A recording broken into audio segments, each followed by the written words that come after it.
The couple's retreat promised to fix our marriage.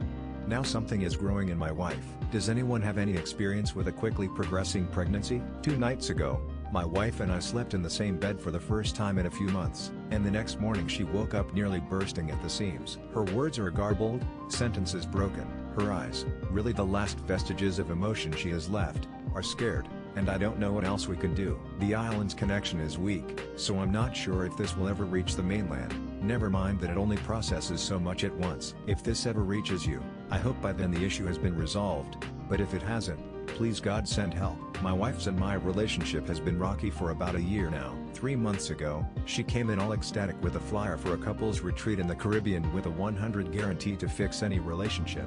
Caleb, we get our money back if it doesn't work. Plus, look at those white sand beaches. I faked a smile and nodded. I had stopped trying months ago when my wife, Sydney, had started sleeping in a different room and spending more time with her girlfriends. But what the hell? The $1,800 for flights and room from Illinois had seemed too good to be true. We escaped the last throes of the cold and took our trip in April. I allowed the tiniest bit of optimism to shine through, but remained largely skeptical of the whole affair. The flight was routine, and a car was waiting at the airport to pick us up and take us to the dock. The boat was sleek. The attendants were well dressed, manicured, and attentive, giving us large pours of red wine and presenting us with fresh cheeses and chocolates. For the first time in months, I felt the stress unfurl itself from my shoulders, allowing myself for a second to believe in those vows we had said years ago. I was lost in the possibilities of our future, hopelessly unaware of how weird it was that we were the only ones on the boat. When we pulled up to the island, a tall, skinny man enthusiastically introduced himself as Counselor S with a handshake for me and a second,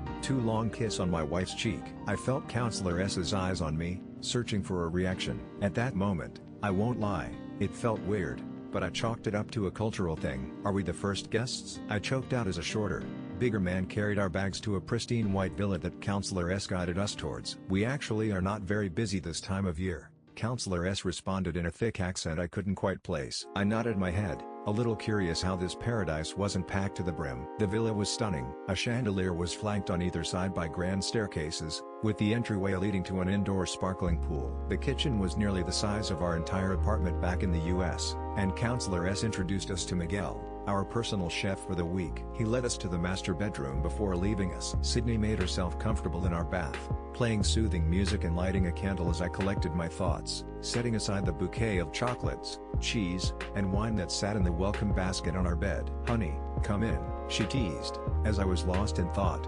considering the seemingly impossible nature of this place. Before I could acquiesce to Sydney's requests, a knock and note under the door informed me dinner would be occurring in 1 hour on the beach. 2 small squares were attached to the note with an arrow that stated for best experience, let dissolve on tongue for truthfulness and openness. My hand hovered over the request. "Sydney, get out real quick and look at this." "Ugh," I heard her snarl. "Can't you just bring it to me?" The half-minute of silence finally caused the water to splash around, and Sydney emerged from the bathroom in a white robe. "What is it, Caleb?" she scoffed, our usual contentious dynamic returning to break the monotony of paradise. "Look at this." I beckoned her closer before pointing to the squares. She inched closer, carefully studying the note before she snatched it from my hand and placed one of the squares on her tongue. "What the hell, Sydney?" I screamed, hands pulling the note back and looking at her with shock and horror. "I want us to work, Caleb," she muttered before taking a loud gulp. She snatched the note back from my hand and ripped the other square off the note, pushing it towards my hand. I still had my sanity firmly in grasp,